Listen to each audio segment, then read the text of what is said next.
The morning sun cast long shadows across the grand courtyard of Buckingham Palace as Vice President J.D. Vance stepped out of his armored vehicle. His visit to London was supposed to be routine diplomatic business, but the tension in the air suggested otherwise. Secret Service agents flanked him on both sides, their eyes constantly scanning the ornate surroundings with professional suspicion. Captain Marcus Whitfield of the Queen's Guard stood at attention near the palace entrance, his red tunic immaculate and his bearskin hat perfectly positioned. He had served the crown for 15 years, through ceremonies and state visits, through quiet moments in times of crisis. Never once had he been asked to step aside for a foreign dignitary's security detail. Vance approached the palace steps with his characteristic confident stride. His lead Secret Service agent Thompson walked slightly ahead, speaking into his wrist microphone in clipped, urgent tones. The American security team had been briefing their British counterparts all morning about protocol changes, but something felt different about this visit. "Sir," Thompson said, turning to address Captain Whitfield directly, "Vice President Vance requires all non-essential personnel to maintain a 50-foot perimeter during his approach to the palace." Captain Whitfield's expression remained neutral, though a slight tightness appeared around his eyes. "Agent Thompson, with respect, the Queen's Guard maintains position during all state visits. This has been protocol for centuries." Thompson glanced back at Vance, who was now close enough to hear the exchange. The vice president's jaw was set in a firm line, his political instincts telling him that any sign of accommodation might be seen as weakness. He had built his career on projecting strength, on never backing down from a position once taken. "Captain," Vance said, his voice carrying the authority of his office, "I'm sure you understand that security protocols must be followed precisely. My detail has assessed the situation and determined that your guards present an unnecessary variable in our security matrix." The words hung in the air like a challenge. Several other members of the Queen's Guard, positioned at various points around the courtyard, remained motionless but alert. They had heard every word, and each man felt the weight of what was being asked of them. Captain Whitfield took a measured breath. "Mr. Vice President, the Queen's Guard has protected this palace and its occupants for over 350 years. We have never abandoned our posts for any foreign official, regardless of rank." Vance's security detail shifted slightly, their hands moving imperceptibly closer to their weapons. The British palace security, watching from their positions, also tensed. What had begun as a routine diplomatic visit was rapidly escalating into an international incident. "Captain Whitfield," Vance said, his voice growing colder, "I'm not asking. I'm ordering your detail to step aside. My security team will handle all protective duties during my presence here." The captain's military training warred with his sense of duty and honor. He had sworn an oath to defend the crown and its properties. No foreign official, no matter how important, had the authority to dismiss him from his sworn duty. Yet he also understood the delicate nature of international relations and the potential consequences of a public confrontation. Thompson stepped forward again, his hand now clearly visible on his sidearm. "Sir, we need you and your men to withdraw to the secondary perimeter immediately. This is not a request." Captain Whitfield looked past the American agents to where several members of the British government's security detail stood watching. Their faces were carefully neutral, but he could read the message in their eyes. They were caught between diplomatic necessity and national pride, between avoiding an incident and protecting their sovereignty. The palace doors remained closed, but Whitfield knew that inside, officials were watching this confrontation unfold. The Queen herself was not in residence, but the symbolism of foreign agents ordering British guards away from their posts at the palace was not lost on anyone present. "Agent Thompson," Captain Whitfield said carefully, "I must respectfully decline your order. The Queen's Guard answers only to the Crown and the senior officers of the British Armed Forces. We will maintain our positions as required by our oath and our duty." Vance's face flushed red with anger. Throughout his political career, he had grown accustomed to having his orders followed without question. The idea that a palace guard would openly defy him in front of his own security detail was both embarrassing and infuriating. "Captain, you're making a serious mistake," Vance said, his voice rising slightly. "I represent the United States of America, and I'm telling you that your presence here compromises my security. Stand down immediately." The courtyard had grown eerily quiet. Even the usual sounds of London traffic seemed muted as the confrontation intensified. British media, positioned at a respectful distance, began to sense that something unusual was happening.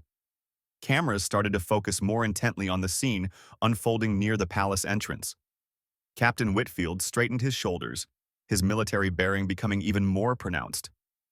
Mr. Vice President, I understand your concerns about security.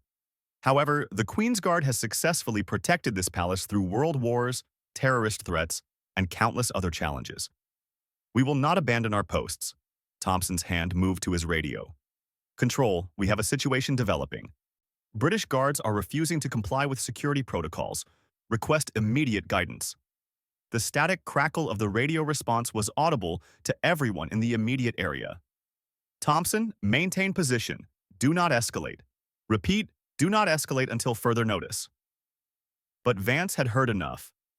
His political instincts, honed through years of combat in the American political arena, told him that backing down now would make him appear weak not only to his own team but to the international observers who were undoubtedly watching this exchange. Captain Whitfield, he said, his voice now carrying a tone of finality, I'm giving you one last opportunity to comply with our security requirements. Step aside with your men, or face the consequences of defying the legitimate security needs of the Vice President of the United States. The threat was clear, even if its exact nature remained unspecified. Captain Whitfield felt the eyes of his fellow guardsmen upon him, felt the weight of centuries of tradition and honor pressing down on his shoulders. This was a moment that would define not only his own career, but the relationship between two long-standing allies. He looked directly into Vance's eyes, seeing the political calculation there, the assumption that ultimately everyone could be pressured into compliance. It was a look that the captain had seen before, in politicians and bureaucrats who believed that power and position trumped honor and duty. Mr. Vice President, Captain Whitfield said quietly, his voice carrying clearly across the courtyard. The Queen's Guard does not step aside. The words echoed across the courtyard with quiet determination. Captain Whitfield's refusal hung in the air like a gauntlet thrown down, and everyone present understood that they were witnessing something unprecedented in modern diplomatic history. Vance's face darkened further, his political instincts screaming that he couldn't allow this public defiance to stand. Behind him, his Secret Service detail waited for orders, their training telling them to secure the area, while their experience warned them about the international implications of any aggressive action against British forces on British soil. Thompson, Vance said sharply, I want these guards removed from their positions immediately. Use whatever authority is necessary. Thompson hesitated for a fraction of a second, his professional judgment warring with his orders. Sir, with respect, we're on British sovereign territory. Any action against British military personnel could create a serious diplomatic incident. Agent Thompson, Vance's voice carried a dangerous edge. I didn't ask for your political assessment. I gave you a direct order. Remove these guards. Captain Whitfield remained at attention, but his eyes never left Vance's face. Around the courtyard, the other members of the Queen's Guard maintained their positions with parade ground precision, but there was a new tension in their bearing. They were soldiers, trained for combat, and they recognized the moment when a situation might turn violent. British security personnel, positioned discreetly around the palace grounds, began speaking urgently into their communications equipment. Word of the confrontation was rapidly moving up the chain of command to the highest levels of both governments. Thompson took a step toward Captain Whitfield, his hand still resting on his sidearm. Captain, I'm asking you one final time to comply with our security protocols. Please don't force this situation to escalate further. Agent Thompson, Whitfield replied calmly, I appreciate your position, but my duty is clear. The Queen's Guard protects this palace and its grounds. We do not yield our post to foreign forces, regardless of the circumstances. The British media, sensing that something extraordinary was happening, had moved closer. Camera crews were setting up, and reporters were speaking in urgent whispers into their phones. Social media was already beginning to buzz with fragmentary reports of a confrontation at Buckingham Palace. Inside the palace, emergency meetings were being convened. The British Foreign Secretary was on a secure line with the Prime Minister, while simultaneously coordinating with the American ambassador. Everyone understood that this situation could spiral completely out of control if not handled with extreme delicacy. Vance looked around the courtyard, seeing the cameras, the watching faces, the growing crowd of observers. His political instincts told him that retreat now would be devastating to his image, but escalation could be even worse. He was trapped by his own aggressive stance and his need to appear strong. "Captain Whitfield," he said, lowering his voice but maintaining its hard edge, "you're making a serious mistake. The United States and Britain are allies, but that doesn't mean I'll tolerate insubordination from your forces when my security is at stake." Whitfield's response was measured and professional. "Mr. Vice President, with great respect, the Queen's Guard is not subordinate to any foreign power. We serve the Crown, and we follow British military command structure. Your security is important, but it cannot supersede our sworn duties." Thompson was now speaking rapidly into his radio, receiving instructions from Washington that were clearly creating more confusion than clarity. The situation was unprecedented, and there was no established protocol for an American official demanding that British guards abandon their posts at a royal palace. "Sir," Thompson said quietly to Vance, "I'm getting word from the State Department. They're recommending that we find a compromise solution that allows both security protocols to coexist." Vance's eyes flashed with anger. "I don't want a compromise, Thompson. I want these guards removed. This is about respect and authority, and I won't be undermined by palace decoration." The insult hit its mark. Several of the Queen's guards stiffened almost imperceptibly, their professional composure tested by the dismissive characterization of their service. Captain Whitfield's jaw tightened, but his voice remained steady. "Mr. Vice President, the Queen's Guard are active military personnel with extensive combat experience. We are not decorative. We have served in Afghanistan, Iraq, and other theaters of operation. Our duty here is as real and vital as any battlefield assignment." The correction was delivered without heat, but it carried an unmistakable note of steel. Around the courtyard, the other guards seemed to straighten slightly, their pride in their service evident despite their motionless bearing. Vance was now fully committed to his course of action. Political calculation had given way to personal pride and anger. "Captain, your military service is irrelevant to this situation. What matters is that you're interfering with the security of the Vice President of the United States. Stand down, or we'll make you stand down." The threat was now explicit, and everyone present understood its implications. British security forces began moving subtly into better positions, while American agents shifted their stance to prepare for potential action. The situation was rapidly approaching a point where someone would have to make a decision that could affect relations between two nations. Captain Whitfield looked past Vance to where members of the British government's security detail were positioned. A slight nod from their senior officer confirmed what he already knew. He had the full backing of his superiors. The British government would not abandon its guards to foreign pressure. "Mr. Vice President," Whitfield said, his voice carrying clearly across the now silent courtyard, "the Queen's Guard has faced down enemies of the Crown for centuries. We have stood firm against Napoleon's armies, Hitler's bombers, and terrorist attacks. We will not be moved by threats, regardless of their source." The historical parallel was not lost on anyone present. Whitfield was drawing a direct line from the great conflicts of British history to this moment, positioning the Queen's Guard as defenders of sovereignty itself. Vance's security detail was growing increasingly uncomfortable. They were trained to protect their principal, but they were also experienced enough to recognize when a situation was spinning out of control. The idea of using force against British military personnel on British soil was something none of them wanted to contemplate.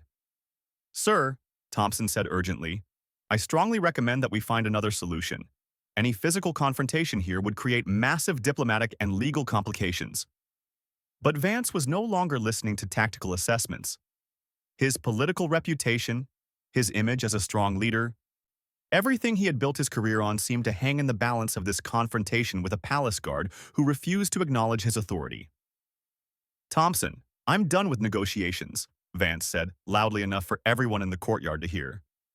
"I want these guards moved, and I want it done now. Use whatever force is necessary." The order hung in the air like a sword about to fall. Captain Whitfield straightened to his full height, his hand moving to rest lightly on the ceremonial sword at his side. Around the courtyard, the other guards made similar subtle adjustments to their stance. The moment had arrived when words would give way to action, and everyone present understood that what happened next would echo through the corridors of power in both London and Washington for years to come. Thompson's hand froze halfway to his weapon as the full implications of Vance's order hit him. Around the courtyard, every security professional present understood that they were seconds away from an international incident that would make headlines around the world. Then Captain Whitfield stepped forward. It was not a retreat or a submission. Instead, he moved with the measured precision of a soldier who had made his decision and would see it through regardless of consequences. His fellow guards, reading his body language with the intuitive understanding of men who had served together for years, also took a single step forward in perfect unison. The effect was electric. What had been a defensive position suddenly became something else entirely. The Queen's Guard were not backing down. They were advancing to meet whatever challenge awaited them. "Gentlemen," Whitfield said, his voice carrying the authority of centuries of military tradition, "you have your orders, and we have ours. The question now is whether you wish to be remembered as the American agents who attacked the Queen's Guard at Buckingham Palace." The words cut through Vance's anger like a cold blade.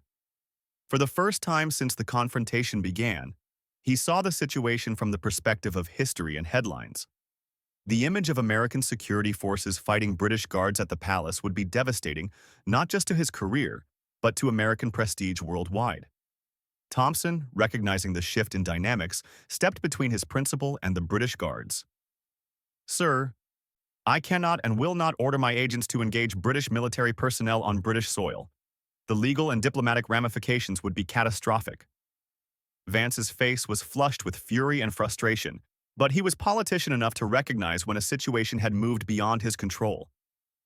The cameras were rolling, social media was exploding with coverage, and government officials on both sides were undoubtedly scrambling to contain the damage. "This is unacceptable," he said, but his voice had lost its commanding edge. "I came here in good faith as an ally, and I'm being treated with disrespect." Captain Whitfield's expression softened slightly, though his posture remained military perfect. "Mr. Vice President, with respect, there has been no disrespect intended. The Queen's Guard honors all allies of the Crown. But we cannot abandon our sworn duty, even for honored guests." The distinction was subtle but crucial.